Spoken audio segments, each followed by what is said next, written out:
Hello everybody, and thanks for checking out my review. Today I'm going to be going over one of my favorite watches. This is actually the Omega Speedmaster Moonwatch. It's the Omega Coaxial Chronograph, 44.25 millimeter on the width, including the crown. And just to give you a quick background, the original Speedmaster Professional was first made in 1957. So 50 years ago today, on the date of this review, July 20th, 1969, it became the Moonwatch. So the Speedmaster Professional was the watch that Neil Armstrong wore when they landed on the moon. Little known fact was Neil Armstrong actually left his Speedmaster Pro in the capsule, so Buzz Aldrin was actually the first astronaut to wear a Speedmaster Professional on the surface of the moon. Unfortunately, Buzz Aldrin also lost that Speedmaster. Apparently it was stolen afterwards. I guess he left it in the capsule. So the original Omega Speedmaster Professional was a caliber 321 movement at 17 joules. It was stainless steel. It featured 3 dials, which was a manual self-wind only, no date, and it was worn typically on a NATO strap, or you can have it on a stainless steel strap like this. Movements have been updated since then. The watch has gotten bigger, and there are numerous variations. I actually had one of the original versions of the Speedmaster Pro, and although I was okay with the self-wind, I really did struggle with the lack of the date. So in 2011, Omega actually released a non-professional version of the. It's for people like me that I love the NASA heritage of the Speedmaster, love the design of it, but I needed a date, and I actually prefer an automatic to a self-wind. So this watch was actually perfect for me, and it's actually obviously larger than the original Speedmaster Professional as well. So I'm going to go over the numerics on this. I really wish that Omega would change their numeric system, but basically this is a 311 33 44 51 01 001, and it originally came on a black crocodile finished leather, and they called it steel on leather. I actually swapped out that leather for the stainless steel. I prefer that. And it turned it into a 311.30.44.51.01.002 steel on steel. So as you can see, it features a sapphire crystal on the front and the back of the watch. And it's got a scratch resistance and an anti-reflective treatment on both sides. And the Speedmaster Pro, it actually featured a Hesalite crystal that scratched easily, but it was very durable, and the scratches could be buffed out fairly easily.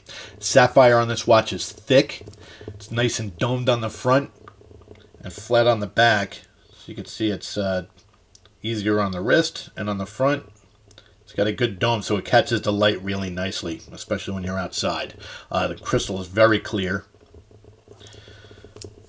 Everything on the front and the back is very easy to see, and the anti-reflective coating is really nice, and as you notice, it doesn't have that purple hue to it when you're at an angle, so I really like that. It also doesn't have any type of a, even with the domed crystal, it just stays really, really clear no matter what angle that you're looking at it from. Water resistance on this watch is 100 meters. It's got a tack bezel, start-stop button at the 2 o'clock. It's got the signed crown at the 3 o'clock and a reset button for the chrono at the 4 o'clock. The black dial features 2 sub-dials. So you have a one at the 9 o'clock, one at the 3 o'clock, and a date at the 6 o'clock, which is what I love this watch for. 9 o'clock sub-dial shows the sweeping second hand. The 3 o'clock dial inherited the 2 hands. One is for the minutes, one is for the hours, but it just stays in one simple sub-dial. Traditional Speedmaster had 3 sub-dials, and you would have the hours and the minutes in the sub-dials. And the bracelet is an oyster-style bracelet with polished inner links. Looks exactly like the Speedmaster Professional, but it's actually a wider width and larger lugs, and a shorter signed clasp with micro adjustments on the side. So the links are held together with screws instead of the pin and collar on the older version. It's polished on the sides as well.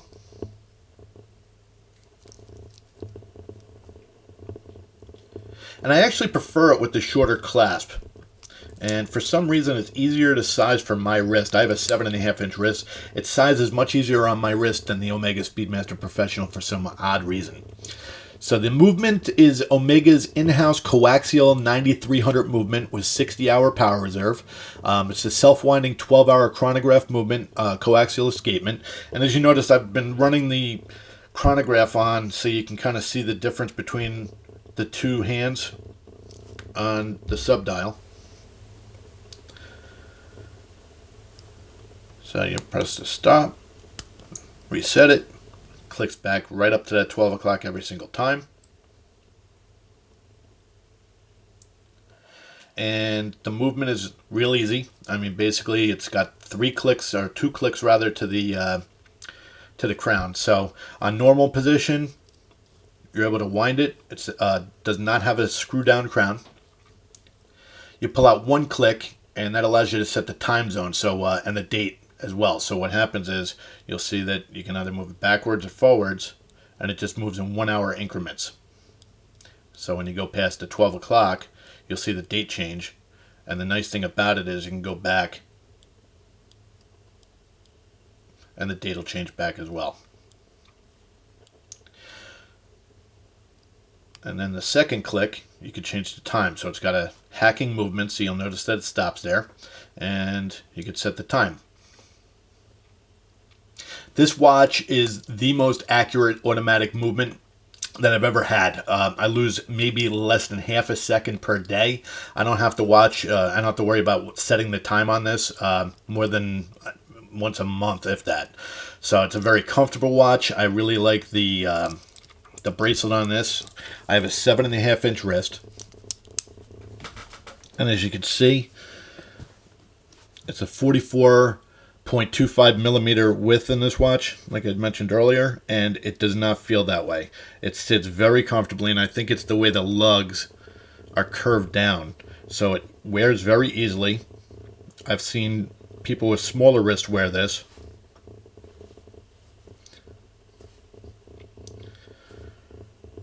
So it's a very nice watch. So I figured this is a good review to do on the 50th anniversary of the moon landing. My favorite watch in my collection. Love my G-Shocks, loved a lot of different brands, but this is my all-time favorite watch that I've ever had. This is one that I plan on keeping in my collection for a very, very long time. I have no plans to get rid of it. So just to give you a heads up, I did buy this from one of the sponsors that's sent me some watches and will be sending me more, Topper Jewelers. So I definitely suggest, if you want to look at a great pre-owned selection, you want to look at a great, a new selection, these guys are actually authorized Omega dealers. It's topperjewelers.com.